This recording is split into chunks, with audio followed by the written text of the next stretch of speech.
Obstruction to justice.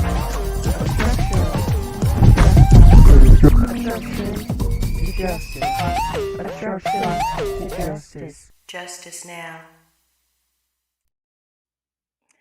Well, welcome to another broadcast of the Obstruction to Justice program. I'm Ann Moles, and thank you for joining. This is a broadcast where we discuss general information about relevant topics of the day, highlighting legislation, economics, communities, and businesses. Welcome again. Well, happy Black History Month. This is the whole month of February where here in the United States of America, we celebrate Black History Month. Now, I'm just going to say I celebrate Black History all 12 months of the year. I do. I enjoy my heritage, and there are people all around the country that celebrate and reminisce on the history of a great nation of people within a nation. Yeah, what a wonderful thing. So, happy Black History Month. Now, this month, we're going to explore, we're going to explore the African American Heritage Trail as outlined by the kcmo.gov website. Yep, you heard it. KCMO, the city of Kansas City, Missouri, has provided a great website where, under the leadership of uh, Mayor Quentin Lucas, they have devised and developed information about the historical buildings and historical sites of Black history heritage around the greater Kansas City, Missouri area. So we're going to take a look at that today. Now, I do want to invite you to go ahead and, hey, chime in on the chat here. Cheyenne, hi, how are you? Good to see you out there. Yes, Frank Hollins, good to see you too. Yes, I enjoy Black History Month too, as well, Cheyenne. Now, Cheyenne is a young person that is on the move. She is doing big things. She's a student, and she studies some great art and work within the community. So I'm hoping to get her on and have her talk about what she does and what her interests are, and share some of the things about what she's looking to do with her life to contribute to the Black history, because she is an African American woman, and how she's expecting things to kind of turn out. Now, that's kind of the way that this should go. Now, I'm guilty as everyone else. Look, I'm guilty as most, in that my days and my months are most of the time dealing with, hey, what am I going to do? Dealing with the things of the day, the situations of my life, and what is it that I'm needing to do. So the reflection time on Black history isn't always something that I get a chance to do. So this is kind of like a holiday where we get a chance to reflect and look at what is it that we're wanting to do with our lives. How do we want to contribute? Where do we see African American relations, and how is it in this great United States of America, the country that we are a part of? Yeah, that just sounds good to me. So I just challenge everyone who are Americans, who want to be a part of the great heritage, and that I enjoy other heritage as well. Hispanic American heritage, of course. We're going to be celebrating the Irish American heritage coming up with the St. Patrick's Day, and the greater Kansas City area. I don't know what they're going to do with this COVID situation, but greater Kansas City area has a historically participated in a great Irish the St. Patrick's Day parade. So we celebrate each other. We pretty much do. And yes, as African Americans, we have a great heritage as well to celebrate what we do. I do want to challenge young people as well. Now, Kansas City has didn't have a great year last year when it comes to homicides. Yep, didn't have a great year last year. The homicide rate was off the charts. I believe we broke records. But I kind of think of it like this. Well, we're going through in our communities and the challenges in our communities. And shout out to all of the communities, Grandview communities. That's one of the suburbs in the greater Kansas City area, South Kansas City communities. Mayor Quentin Lucas has been a part of those talks. The police department in the greater Kansas City area, they have been participating in forums that discuss, well, what are the challenges and how can we fix it when it comes to the homicide and the violence that has plagued the community, the African American community. And that's really, if it's in the African American community, don't think that it stays there. It infiltrates. It does. And violence and issues within a community, it becomes the community's and the city's responsibility to come together and see if we can think tank some of those things. So that's kind of what's been happening with that forum that has been addressing those issues. Well, here's my point. We can look at what's been going on within the community, the African American community, and I'm thinking, well, if people knew the great heritage that we have in the greater Kansas City, Missouri area as African Americans, then that would give a sense of pride, and not false pride. I'm not talking about being puffed up, but to understand that we have contributed in a great way in spite of the challenges of oppression, racism, and discrimination. We have contributed in a great way, and we continue to do so. So, we're going to talk about some historical places. Now, it may carry over to March. It may carry over to March because we have a lot to talk about. But I know I have a couple of people that are coming on next month as well that's going to discuss and talk about the history, the great history and heritage, and where they are within the historical, staying focused on making sure that the communities are being held accountable for fixing things and not just being lazy with our lifestyles and our heritage, but to be proud about it, be focused about it, and enjoy it and celebrate our heritage in spite of the obstacles that we've had to overcome as African Americans. So let's just jump right in. Now, if you want to go ahead and put a shout in, put in the comments, put a comment in. I'm going to kind of go back and forth, and we'll mention your comment there. Just shout out to everyone, the Facebookers, the YouTubers, the Twitch community, all of the communities, the podcast communities, everyone. Shout out to everyone and hope that everyone is having a good midweek. Yeah, so let's take a look. I'm going to go ahead and share my screen here. We're going to take a look at what this great website that the city of Kansas City, Missouri has developed. So if you go out to kcmo.gov /city-hall and department, city planning, development, historic preservation office and commission, and then you'll see there's a link, African American Heritage Trails. Now, I I just want to put some feelers out there.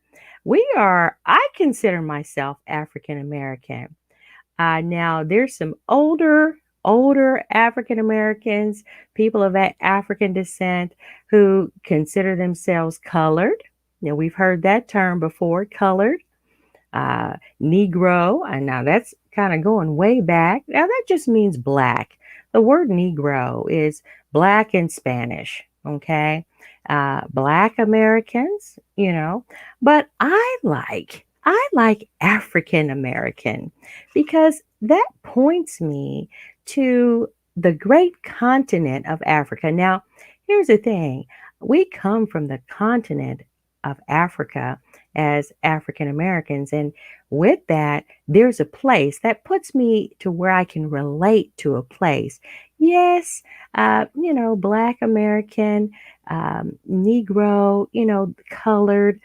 Those terms are fine if you're comfortable with them. But when I say African American, that puts me at a place where I can relate. Now, where on that big continent of Africa, my ancestors, where do I come from? Well, I think there may be some DNA there that where you go out and you can kind of get your DNA taken and see where the heritage is of where you come from around the world. Now, my kids are into that. They've done that. I haven't. It's like I don't care. I just know that I get a chance to embrace my African roots. So with that, I'm pretty satisfied. And of course, there's some European American, European descent. I have some of that in me. And then I believe there's someone from India. So there's someone from the Indian continent there that is part of my DNA and makeup. The European, we're talking about really Europe, in there. So maybe England, because my last name kind of tells on itself, my maiden name tells on itself to know that I can relate to where we're part of from England as well. But I consider myself to be an African American.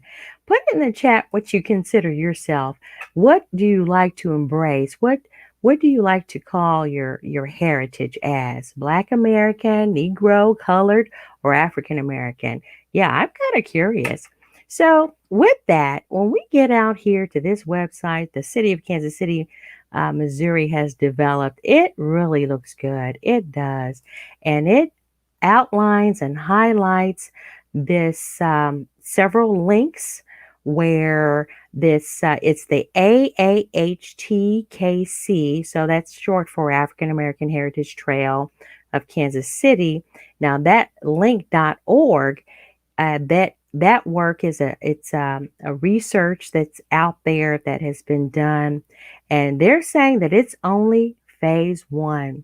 Now, I'm very happy that they're doing this because it's been known they had to the local newspaper, the Kansas City Star, had put out a a segment where they apologized to the African American community for not properly covering the stories, the history, the stories of the African Americans in the greater Kansas City area. And they actually just put out a big apology for it, for doing that. And I've read it, and we can probably bring that up and talk about that a little later.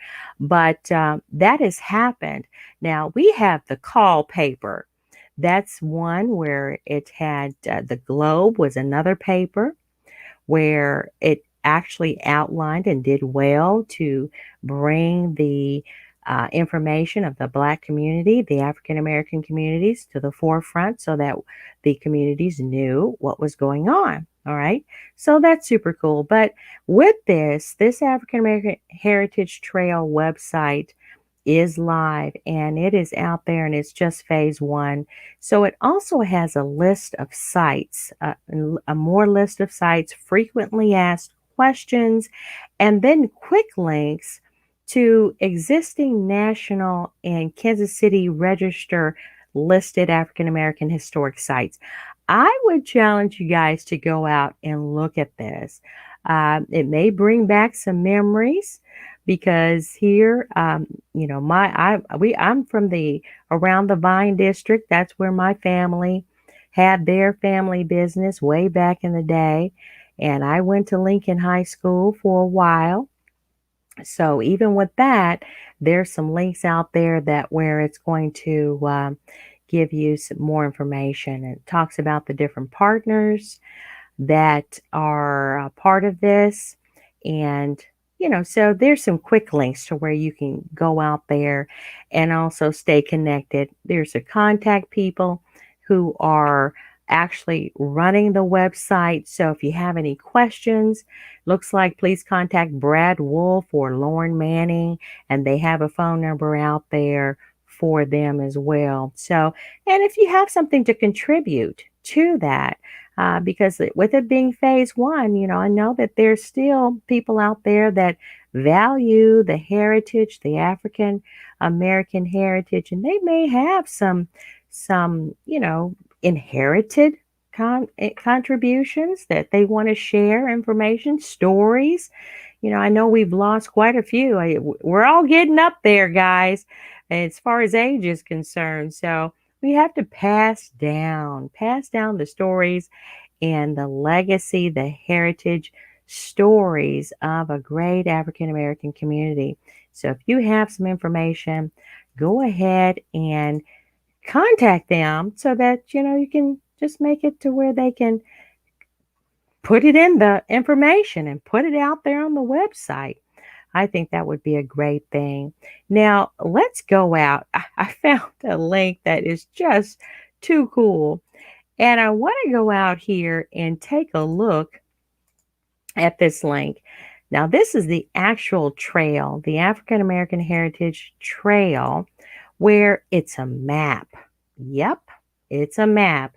And here on this map, it actually shows, and it has numbers to all of the outlined focused information about the different spots here in the greater Kansas City area. So let me take a look and see if we can make this a little bigger. Now, of course, we are famous. We are famous for the 18th and Vine Street. Okay, so that's a picture of the 18th and Vine Street uh, area there. And of course, there's the Negro League Baseball Museum. We've actually had Brother Larry Lester on the program, and he had a chance to share with us about the Negro League, but the Gym Theater, and we'll get a chance to check that out here a little bit more in detail.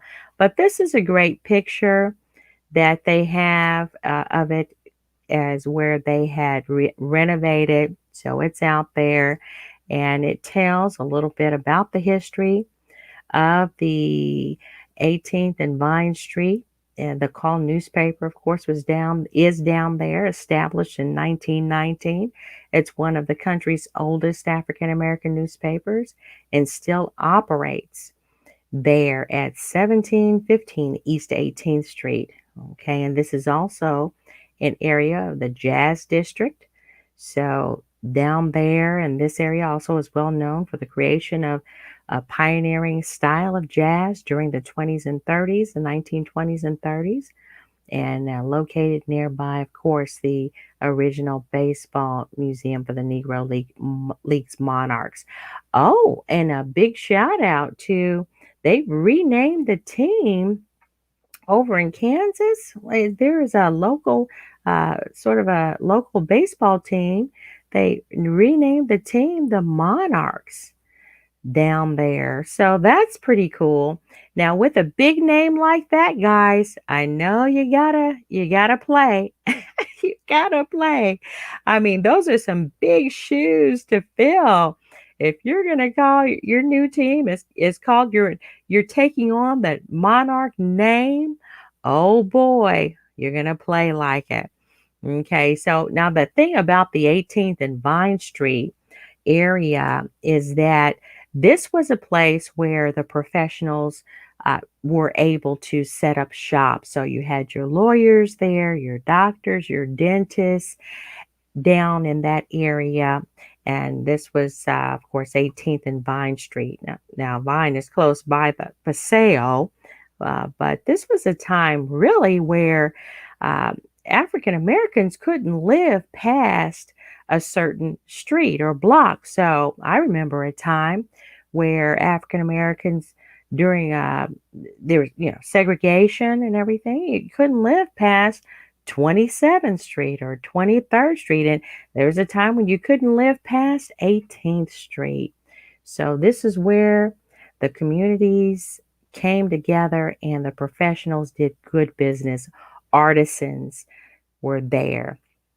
Now, let's look at Allen School. I'm going to kind of take one little area at a time here. Now, Allen School was the first public school in Westport and Kansas City. The school, originally known as Old Main, was built by the residents of Westport who recognized the importance of education. Now, this kind of goes back ways back in history because in 1867, this was a time where Black children or African American children and European American children went to school together. And Allen's school started as an integrated school. So that was pretty huge. And that building is there. It is there. All right. And let me go ahead and blow that up and you can take a look at that building. That's pretty nice. Yeah, that's pretty nice. All right. So you have that, and let's go out to back to the American Jazz Museum.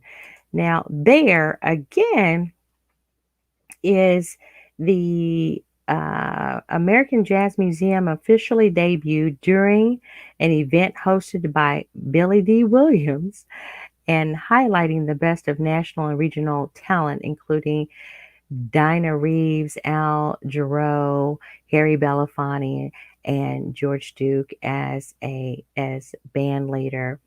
Okay, so the American Jazz Museum is there too, and there it's centered around the 18th and Vine area. So of course we know that jazz is we have great heritage of the jazz era that also hung out down there. So the American Jazz Museum is there. Let's go ahead and blow that up. Well, they just have just the American Jazz Museum, just the logo there. But, of course, these are places that are actually in our communities. And, of course, they are, nonprofit organizations. So, for donations and going and being a support and just learning more of the heritage, I would just definitely take advantage of that. I'm going to do a tour as soon as this COVID lifts. Oh my goodness, the C word. My goodness, I'm going to start taking opportunities to go and visit these places. Just make it a day trip. It doesn't take a whole lot to do. And then that way, you can share some of the heritage with young people. Now here, Attic School was established in 1893 and in a rented building at 1827 East 18th Street, now raised. Okay, now the school was named for Crispus Attucks. Of course, we know who he was. He was an African American, one of the first Americans, not just African Americans, if not the first American who was killed at the onset of the Revolutionary War in the Boston Massacre. So now, during the late 1890s, the population of the Paseo district continued to grow rapidly, and the Attic School building was deemed inadequate. Now, but it's an old building. Now, I want to go ahead and show this picture. I passed by this, and I believe it's still there. It's not torn down. It's a historic landmark. And these places, I know that there are some areas in the cities and towns around in the greater Kansas City, Missouri area that they get funding. Now, this is a pretty big building. What will we do with it? Of course, we'll get a chance to see that there are some other buildings around the 18th and Vine area, like the Lincoln Building and others that have been renovated. But what would we do with this building? That's something that you think about, and with it being abandoned, and with it being boarded up, I mean, of course we can't tear it down because of what it is. But I just challenge people. Let's think about what we can do in our communities. Of course, it takes money to do, but what is it that we want to do? The challenge of another generation, and being proud of our African American heritage. What would you want to do with the different buildings and establishments that stood as landmarks? Now they're landmarks. What do you want to do with them? How can you make your community better? Now, here's one, the Black Archives of Mid America. Now, this building houses the archives of Black history, African American history. And of course, the Black Archives of Mid America is a nonprofit organization that serves the community by offering itself as an educational resource, as well as information about facets in African American culture, music, art, theater, education, the military, and we're going to get a chance to share with them a little later on, probably next month. But yeah, this building is there, and look at that. This building, it's been renovated. It looks great. Now, I'm not going to blow the whistle on this, but I think this is around the same area where there was a women's prison there in that area on Vine Street. So, these are some of the older buildings in the same vicinity, and this is one that has been renovated and still in use, a historical landmark. So, Black Archives now, of course, we're still dealing with having to social distance ourselves and everything, but they do have things going on, and you can actually get an annual membership very reasonably with the Black Archives. And I'm sure that would put you on a list to where, where I'm a member there, it put you on a list to where you would stay active as far as information about what's going on in the community as they host different events. So that's not a bad deal. I mean, I believe you can get a membership out there. It's just $25 for the whole year. Now, if people eat $25 a day, oh my goodness. Yes, go try to eat some of these fast food restaurants, at some of these fast food restaurants or something. And you're going to see where, yeah, it's going to add up real quick. Well, here is a great opportunity to participate in the support of an organization that continues to maintain and care for the heritage and history of African Americans in the greater Kansas City area. You might want to do that. I think it would just be, it's just good. It's a good thing to do. I would suggest. Yeah. But, now here's another place. Now, the Booker T. Washington Elementary School, originally designated the Irving School, Booker T. Washington Elementary was renamed after the distinguished author and educator in 1930. So I didn't get a chance to go to the Booker T. Washington Elementary School.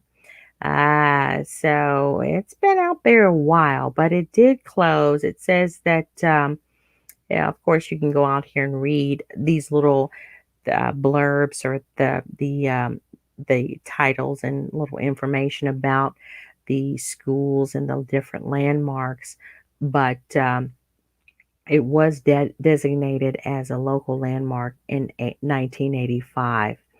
Okay, so we've even had one of those here in the greater Kansas City, Missouri area, Booker T. Washington School. Yep. All right.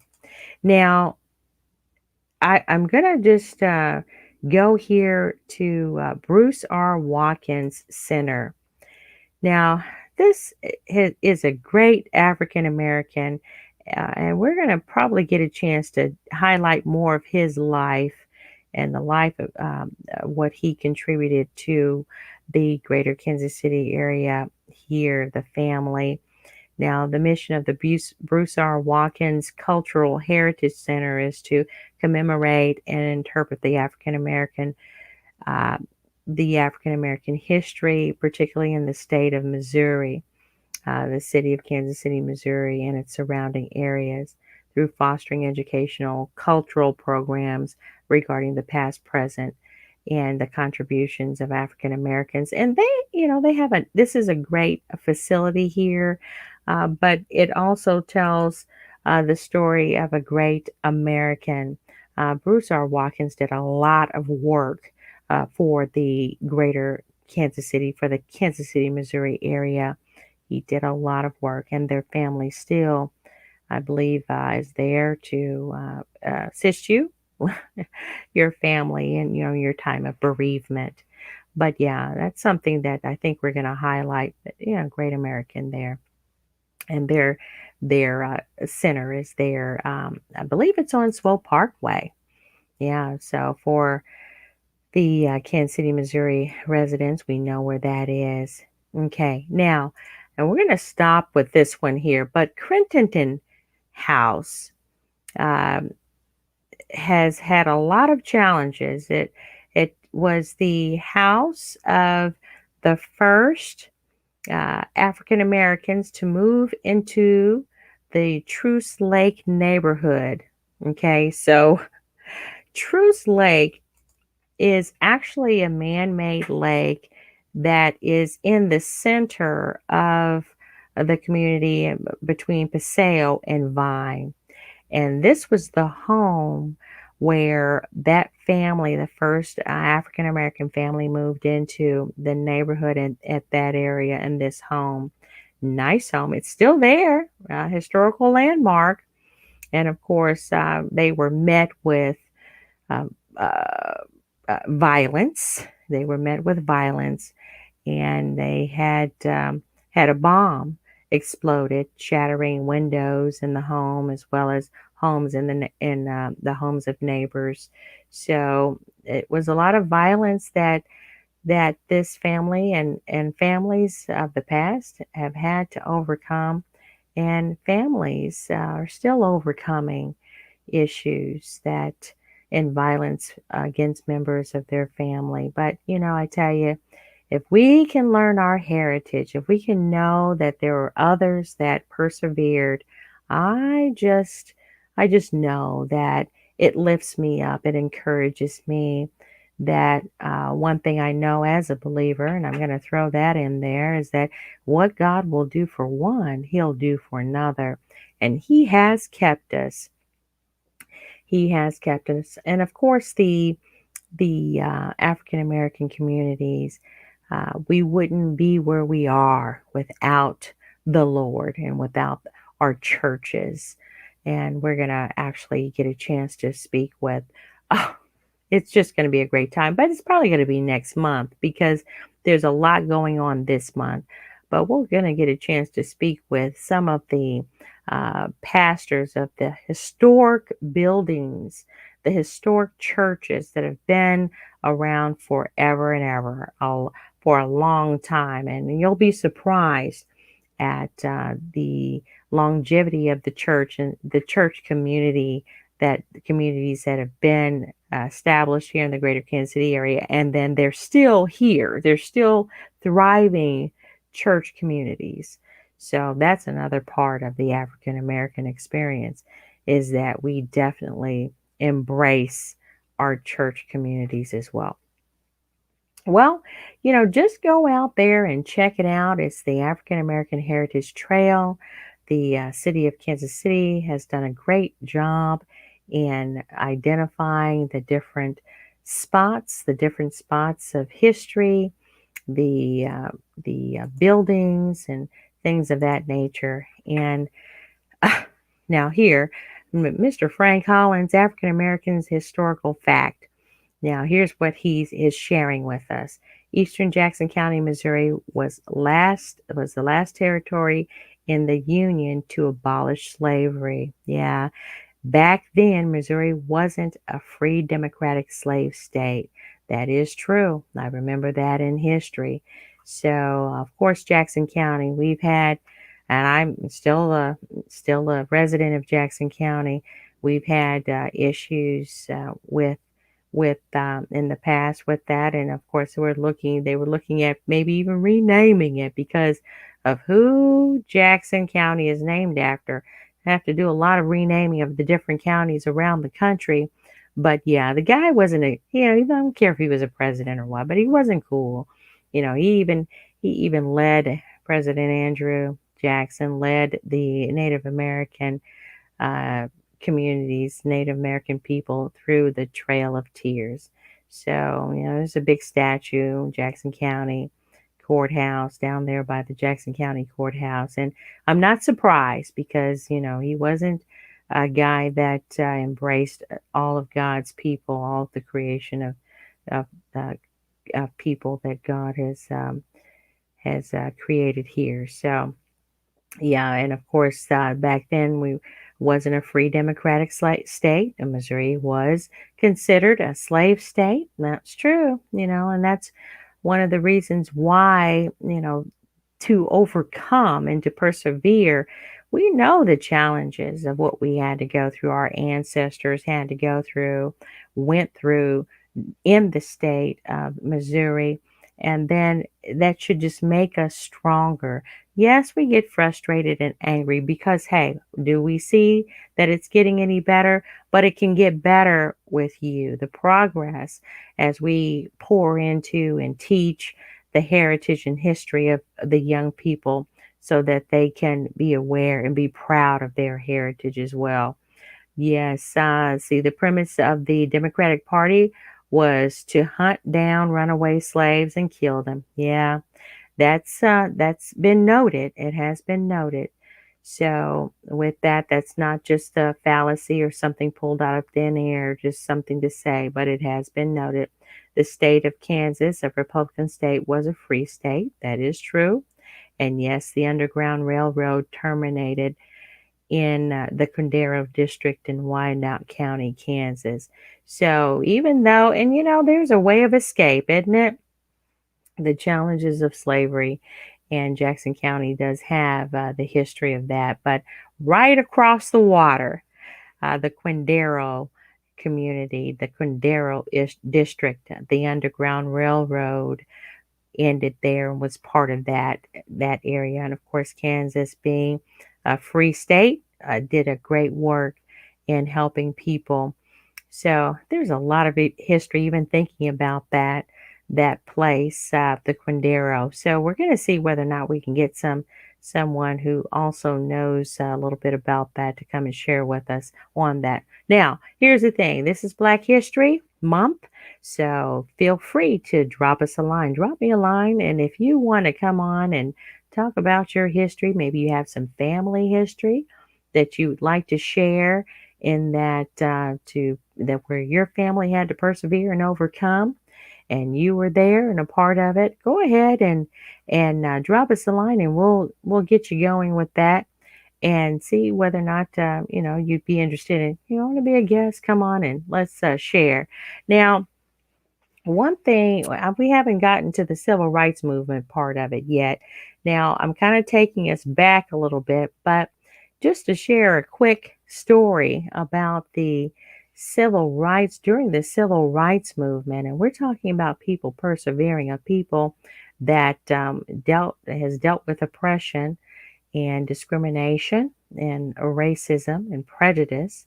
But during the civil rights movement, and this had to have been probably 1968 or 69, Kansas City was part of the riots. We had riots here in the greater Kansas City area, Kansas City, just like most big cities. So Detroit and Chicago and the rest. We had the riots as well. Well, I do remember a time where we were living in a home in a place next to a home, and during the riots they came through, and I guess maybe it was abandoned, maybe it wasn't. I don't really remember the full story of it, but all I know is that as a little girl I was in the bathtub enjoying my bubbles, and all of a sudden they came rushing in, gathering me up, And it's like, here's a towel, and they were rushing to get out of the home. And when I looked back, as a small child, very small child, I looked and I saw fire where the kitchen was, the area was on fire. So, and when we got out, it was the street was just in, it was like a war zone. It was a very scary moment. So, yeah, there was a civil unrest even then. And yes, I witnessed it with my own eyes. But the thing about civil unrest is that there has to be a peace to know that if you hang in there, and of course, and being a believer, I'm just going to share, hey, if we do it His way, we do it God's way, it's going to be okay. And with that, we have to keep the history and heritage at the forefront and not just let it keep sliding.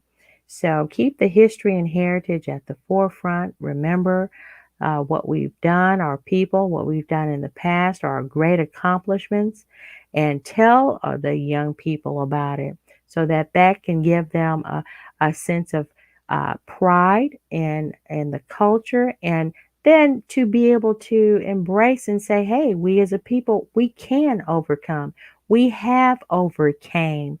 We will continue to overcome and be a blessing to ourselves, our families, our communities. And that right there will help. I just believe it will.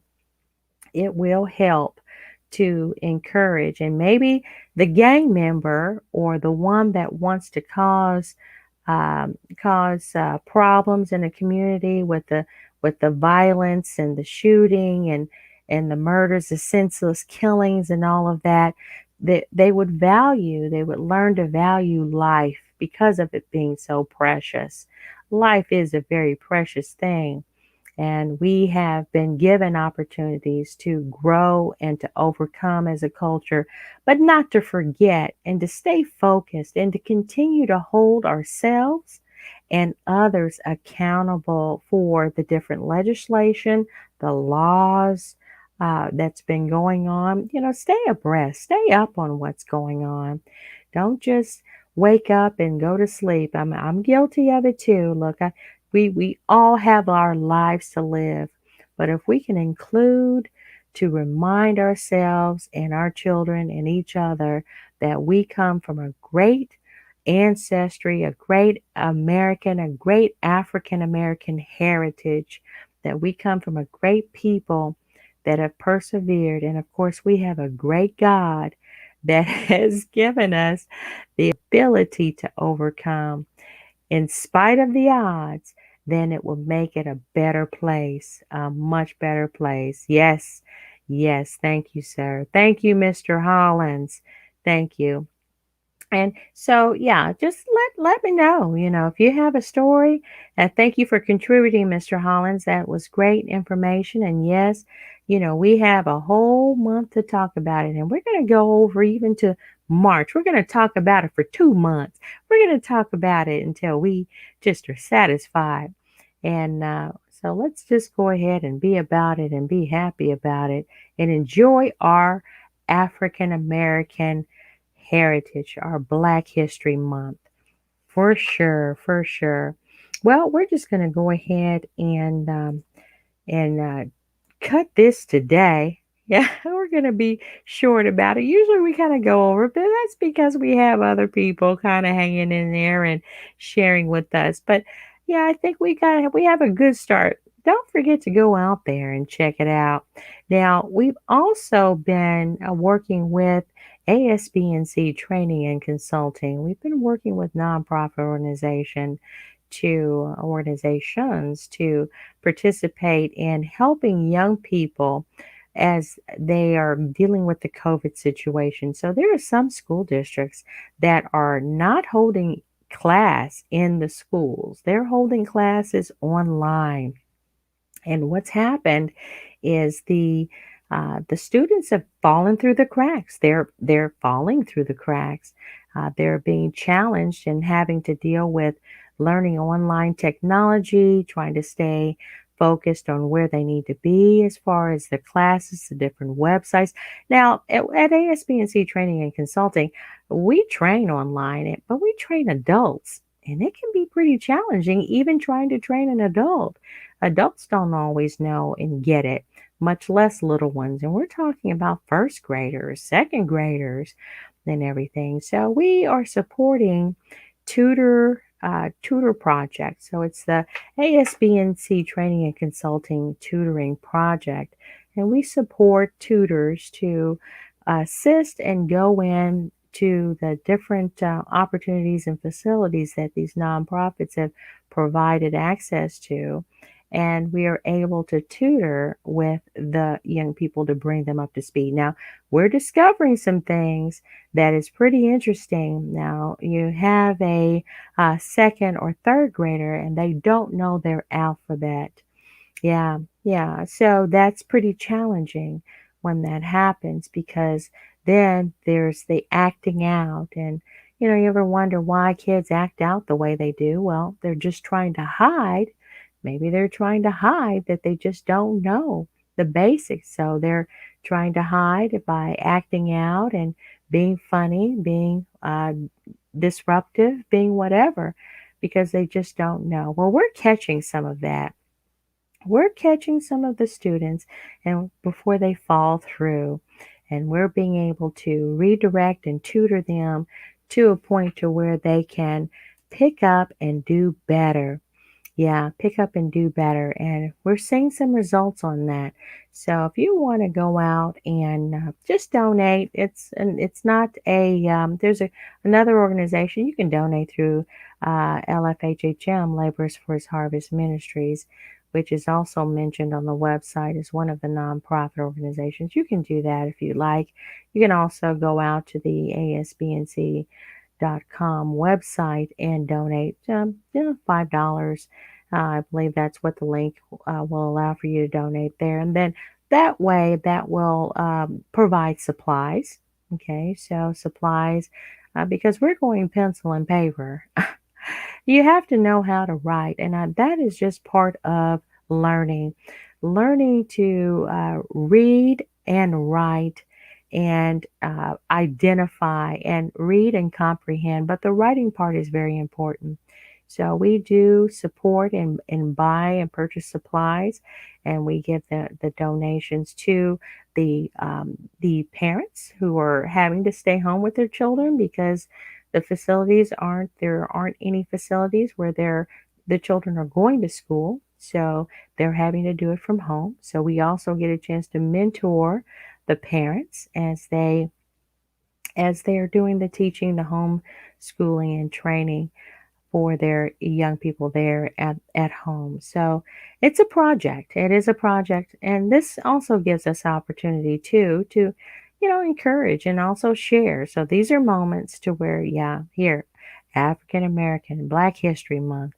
Yes, we get a chance to share and encourage the people in that way as well. All right. Well, hey, we are appreciative that you joined today, and go ahead and share those links, like and follow, and just stay strong, and share some good stories about your African American heritage, and read up on it. And we'll see you next time.